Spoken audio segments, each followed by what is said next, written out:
Good evening and welcome to Poland Daily. My name is Natalia Moczulska and this is the news. According to Forbes estimates, planes worth at least $380 million were destroyed in the attack on the Russian airport in Crimea. The size of the remaining losses is unknown. In response to this daring attack, during the last 24 hours, Russians conducted increased shelling at targets throughout the territory of Ukraine. According to the Ukrainian authorities, 3/4 of the population has already left the Donetsk region. The international community is still analyzing the consequences of destruction of the Novofedorovka airport in Crimea. The sound of anti-aircraft alarms is already a bit annoying, but we can't fall into a routine if we want to win. Untested rumors of chemical or other attacks must not be multiplied, but the alarms must never be taken lightly. The evacuation of civilians from the Donetsk region is underway. According to the authorities, 3/4 of the population has already left. The president of Ukraine thanked the international community for providing humanitarian aid to the civilian population. I thank all Ukrainians and citizens of other countries, our friends who help in meeting the humanitarian needs caused by this war, all those who help the displaced to find a place to live and a job, for those who heal and rehabilitate the wounded as a result of Russian shelling, to those who supply medicine, food, and means of communication to the front, for those who support single people and orphans, and those who help rebuild everything that has been destroyed by Russian terrorists. During the last 24 hours, the Russians shot at the Zaporizhzhia nuclear power plant in Enerhodar 4 times. According to reports, soldiers are threatening plant workers. Italy has been ready to perform such a mission since June, when we were ready to go. But unfortunately, due to political factors and other considerations, it was not possible. We've seen what has happened over the past 2 months. We cannot allow such factors. At the meeting of the UN Security Council, a proposal was made to create a demilitarized zone around the power plant. The permanent representative of the Russian Federation to the United Nations spoke out against this proposal. 14 years have passed since late President Lech Kaczynski traveled to Tbilisi to demonstrate international support for Georgia, which was invaded by Russia. That day, at a rally in Tbilisi, he delivered a speech in which he called for the world's response to Russian imperialism. It changed the turn of history.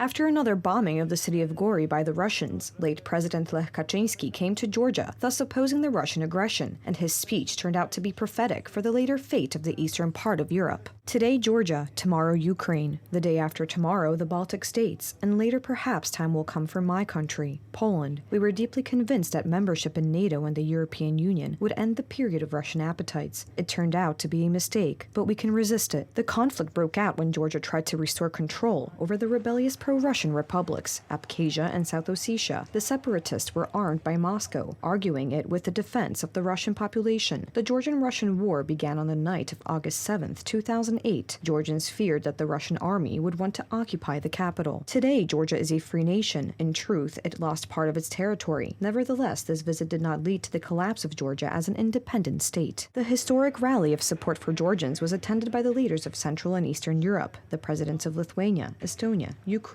and the Prime Minister of Latvia. Ultimately, the Georgian-Russian War lasted only 9 days. For the first time, Central Europe has been able to successfully oppose Russian imperialism, thanks to the initiative of President Kaczynski. Late President Lech Kaczynski's activity thwarted Vladimir Putin's plans. The Smolensk crime was the very predictor of what is happening today, Russia's criminal imperial operation. The editor-in-chief of Gazeta Polska, Tomasz Sakiewicz, in his book The Testament of the First Polish Republic, helps to understand the essence of Russian imperialism and the idea of brotherhood between Poland and Ukraine, which was guided by Lech Kaczynski. A return to this concept was deadly for Russia because it meant dismantling the Russian Empire and building something much more attractive, a zone of freedom, a zone of democracy, a zone of economic development. Putin was afraid of this and saw it for the first time in Georgia. The figure of late Lech Kaczynski has become an inherent part of Georgia's history. The monuments of the Polish presidents that were erected in this country are an expression of his memory. Lech Kaczynski Georgians are very grateful to Lech Kaczynski for the support provided. He was a great friend of Georgia. Only in 2018 did the leaders of NATO countries condemn Russia's aggression against Georgia in a declaration issued. To this day, Russian troops are stationed in the integral regions of Georgia, Abkhazia, and South Ossetia, and a provocation is taking place on the so-called line of occupation. As early as the end of July, fishermen began to raise alarm about the mass death of fish in the Oder River. Everything indicates that the water has been contaminated. The case of mass killing of fish in the Oder River is currently being investigated by the prosecutor's office. Due to negligence, Prime Minister Mateusz Morawiecki dismissed the president of Polish Waters, Przemysław Daca, and the head of the Chief Inspectorate for Environmental Protection, Michał Mistrzak. Płyną drobne ryby. We have made a very thorough analysis of the situation. Based on this situation, 3 governors of the West Pomeranian, Lubuskie, and Lower Silesian provinces have today banned access to the river. It consists of a ban on swimming, a ban on fishing, a ban on water sports, and a ban on giving water to animals. At the same time, we instructed the fire department to take over the duty of removing all dead fish along the entire length of the river. On the Oder River, we have already intensified these activities yesterday, and today, patrols have appeared from the air, from the water with the help of motorboats, and also off-road vehicles from the shore, the fire department, the police, so as to monitor the situation.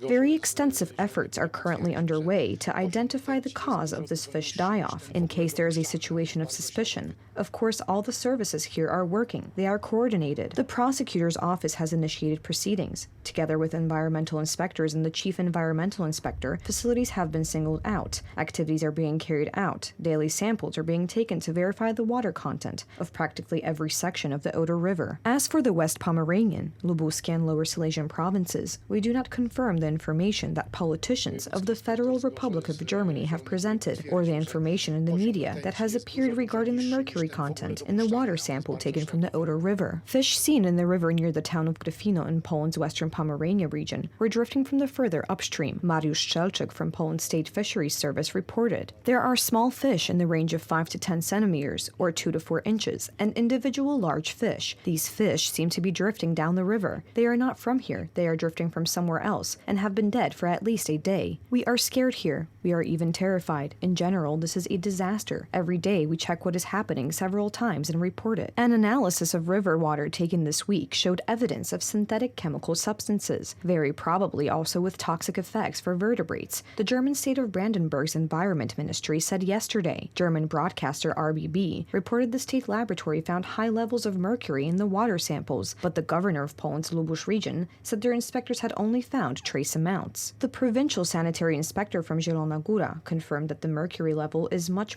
lower than the permissible level, and it is a very trace amount. According to Poland's National Water Management Authority, 11 tons of dead fish had been recovered from the river on the Polish side by yesterday evening. Mirosław Kamiński, the head of a local branch of Poland's Angling Association, said he had never seen an environmental disaster of such a scale. "I have not seen such an ecological disaster in my whole life. Probably this is the worst catastrophe in the history of our district. I think the Oder has not seen something of this scale before. What is happening is a real tragedy."